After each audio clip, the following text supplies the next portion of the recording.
Good morning. Welcome back to Ladybug Grace Bible in a Year edition. We are back at the Lake Cottage. That's the video we're doing right now.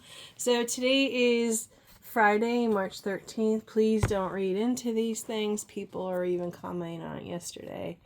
Oh, it's going to be the 13th. I'm like, it's Friday the 13th. I'm like, I believe in a higher power. I'm not worried about that. But today we're going to do Numbers 15 and 16, Psalm 66, and then John 10. Proverbs 13 will be on a separate video for you. So Numbers 15, let's start. Wandering in the wilderness. After their disobedience and unsuccessful attempts to enter the promised land, the Israelites were condemned to wander 40 years in the wilderness. Even in the midst of this punishment, the people continued to rebel. And thus God continued to punish them. But the hearts of the people remained hard and rebellious. Hard hearts toward God may bring similar calamity to us. And I'm trying to find my pen. There it is. Additional regulations for supplemental offerings. The Lord said to Moses, "Speak to the Israelites and say to them, after you enter the land I am giving you as a home, and you present to the Lord food offerings from the herd of the flock, as an aroma pleasing to the Lord, whether burnt offerings or sacrifices, for special vows or freewill offerings or festival offerings. Then the person who brings an offering shall present to the Lord a grain offering, or of a tenth of an ephah of the finest flour mixed with a quarter of a hin of olive oil, with each lamb for the burnt offering or the sacrifice. Prepare a quarter of a hin of wine as a drink offering. With a ram prepare a grain offering, or 2/10 of an ephah of the finest flour, mixed with a third of hin of olive oil, and a third of hin of wine as a drink offering, offered as an aroma pleasing to the Lord. When you prepare a young bull as a burnt offering or sacrifice, for a special vow or a fellowship offering to the Lord, bring with the bull a grain offering of 3/10 of an ephah of the finest flour mixed with half a hin of olive oil. I'm on the right spot. And also bring half a hin of wine as a drink offering. This will be a food offering, an aroma pleasing to the Lord. Each bull or ram, each lamb or young goat is to be prepared in this manner. Do this for each one, for as many as you prepare. Everyone who is native born must do these things in this way when they present a food offering as an aroma pleasing to the Lord. For the generations to come, whenever a foreigner or anyone else living among you presents a food offering as an aroma pleasing to the Lord, they must do exactly as you do. The community is to have the same rules for you and for the foreigners residing among you. This is a lasting ordinance for the generations to come. You and the foreigner shall be the same before the Lord. The same laws and regulations will apply both to you and to the foreigner residing among you." The Lord said to Moses, "Speak to the Israelites and say to them, when you enter the land to which I am taking you, and you eat the food of the land, present a portion as an offering to the Lord. Present a loaf from the first of your ground meal, and present it as an offering from the threshing floor." Throughout the generations to come, you are to give this offering to the Lord from the first of your ground meal. Offerings for your unintentional sins. Now, if you as a community unintentionally fail to keep any of these commands the Lord gave Moses, any of the Lord's commands to you through him, from the day the Lord gave them, and continuing through the generation to come, and if this is done unintentionally without the community being aware of it, then the whole community is to offer a young bull for a burnt offering, as an aroma pleasing to the Lord, along with its prescribed grain offering and drink offering, and a male goat for a sin offering. The priest is to make atonement for the whole Israelite community, and they will be forgiven. For it was not intentional, and they have presented to the Lord for their wrong a food offering and a sin offering.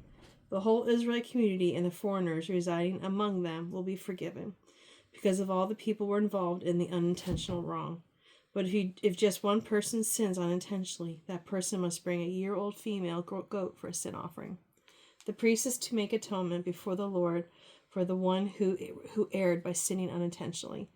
And when the atonement has been made, that person will be forgiven. One and the same law applies to everyone who sins unintentionally, whether a native-born Israelite or a foreigner residing among you. But anyone who sins defiantly, whether native-born or foreigner, blasphemes the Lord and must be cut off from the people of Israel. because they have despised the Lord's word and broken his commands. They must surely be cut off, their guilt remains on them. The Sabbath breaker put to death.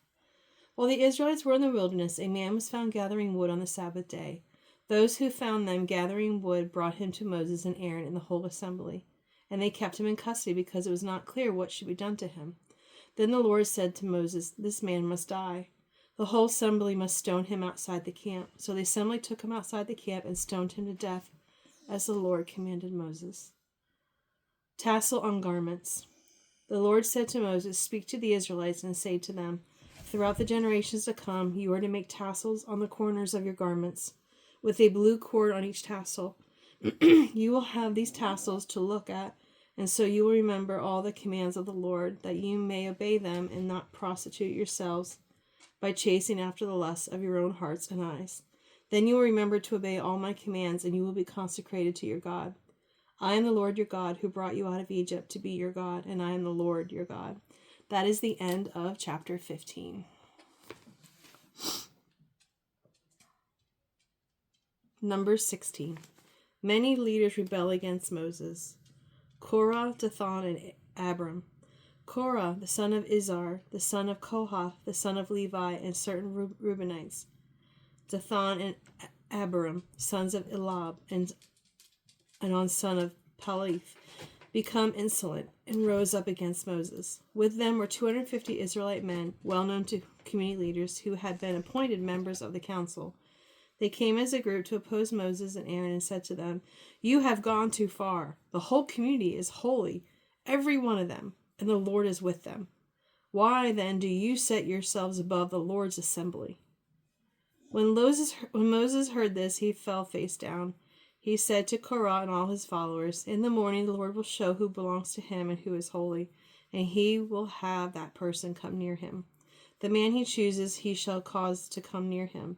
You, Korah, and all your followers are to do this. Take census, and tomorrow just burning coals and incense in them before the Lord. The man the Lord chooses will be the one who is holy. You Levites have gone too far." Moses also said to Korah, "Now listen, you Levites, isn't it enough for you that the God of Israel has separated you from the rest of the Israelite community and brought you near himself to do the work at the Lord's tabernacle and to stand before the community and minister them? He has brought you and all your fellow Levites near himself, but now you are trying to get the priesthood too? It is against the Lord that you and all your followers have banded together. Who is Aaron that you should grumble against him?" Then Moses summoned Dathan and Abiram, the sons of Eliab, but they said, "We will not come. Isn't it enough that you have brought us up out of a land flowing with milk and honey to kill us in the wilderness? And now you also wanted to lord it over us? Moreover, you haven't brought us into a land flowing with milk and honey, or given us an inheritance of fields and vineyards. Do you want to treat these men like slaves? No, we will not come."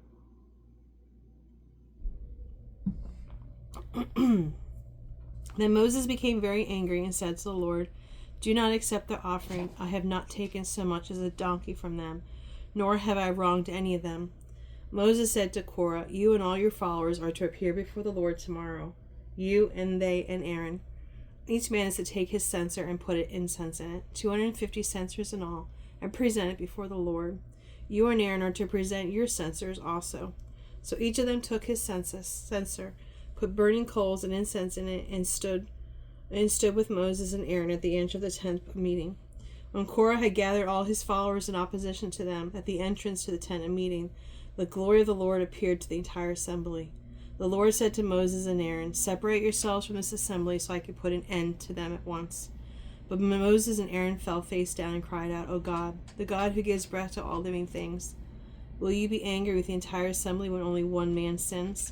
Then the Lord said to Moses, "Say to the assembly, move away from the tents of Korah, Dathan, and Abiram." Moses got up and went to Dathan and Abiram, and the elders of Israel followed him. We warned the assembly, "Move back from the tents of these wicked men. Do not touch anything belonging to them, or you will be swept away because of all their sins." So they moved away from the tents of Korah, Dathan, and Abiram. Dathan and Abiram had come out and were standing with their wives, children, and little ones at the entrance of their tents. Then Moses said, "This is how you will know that the Lord has sent me to do all these things, and that it was not my idea. If these men die a natural death and suffer the fate of all mankind, then the Lord has not sent me. But if the Lord brings out something totally new, and the earth opens its mouth and swallows them with everything that belongs to them, they go down alive into the realm of the dead, then you will know that these men have treated the Lord with contempt. As soon as he finished saying this, the Lord under them split apart, and the earth opened its mouth and swallowed them and their households and all those associated with Korah, together with their possessions. They went down alive into the realm of the dead, with everything they owned on earth closed over them, and they perished and were gone from the community. At their cries, all the Israelite women around them fled, shouting, "The earth is going to swallow us too." And fire came out of the Lord and consumed the 250 men who were offering the incense. The Lord said to Moses, "Tell Eleazar, son of Aaron the priest, to remove the censers from the charred remains, and scatter the coals some distance away, from the censers are holy. The censers of the men who sinned at the cost of their lives. Hammer the censers into sheets to overlay the altar, for they were presented before the Lord and had become holy. Let them be a sign to the Israelites." So Eleazar the priest collected the bronze censers brought by those who had been burned to death, and he and them hammered out to overlay the altar, as the Lord directed him through Moses. This was to remind the Israelites that no one except a descendant of Aaron should come to burn incense, because the Lord or he would become like Korah and his followers. The next day the whole Israelite community grumbled against Moses and Aaron. "You have killed the Lord's people," they said. But when the assembly gathered in opposition to Moses and Aaron turned toward the tent of meeting, suddenly the cloud covered it, and the glory of the Lord appeared. Then Moses and Aaron went to the front of the tent of meeting, and the Lord said to Moses, "Get away from this assembly so I can put an end to them at once." And they fell face down. Then Moses said to Aaron, "Take your censer and put incense in it, along with burning from coals from the altar, and hurry to the assembly to make atonement for them. Wrath has come out from the Lord, the plague he has started." So Aaron did as Moses said and ran into the midst of the assembly. The plague had already started among the people. But Aaron offered the incense and made atonement for them. He stood between the living and the dead, and the plague stopped. But 14,700 people died from the plague, in addition to those who had died because of Korah. Then Aaron returned to Moses in his entrance to the tent of meeting, for the plague had stopped. And that is the end of Numbers 16. We're going to go to Psalm 66 next. God answered prayer individually and as a body of believers. We should praise and worship God. Shout for joy to God, all the earth. Sing the glory of his name. Make his praise glorious. Say to God, "How awesome are your deeds. So great is your power that your enemies cringe before you. All the earth bows down to you. Then sing praise to you. They sing the praises of your name. Come and see what God has done, his awesome deeds for mankind. He turned the sea into dry land. They passed through the waters on foot. Come, let us rejoice in him. He rules forever by his power. His eyes watch the nations. Let not the rebellious rise up against him. Praise our God, all peoples. Let the sound of his praise be heard. He has preserved our lives and kept from our feet from slipping. For you, God, tested us. You refined us like silver. You brought us into prison and laid burdens on our backs. You let people ride over our heads. We went through fire and water, but you brought us to a place of abundance. I will come to your temple with burnt offerings and fulfill my vows to you. Vows my lips promised and my mouth spoke. When I was in trouble, I will sacrifice fat animals to you, and an offering of rams I will offer bulls and goats. Come and hear, all you who fear God. Let me tell you what he has done for me. I cried out to him with my mouth. His praise was on my tongue. If I had cherished sin in my heart, the Lord would not have listened. But God has surely listened and has heard my prayer. Praise be to God, who has not rejected my prayer or withheld his love from me. That is the end of Psalm 66. We're going to go now to John 10.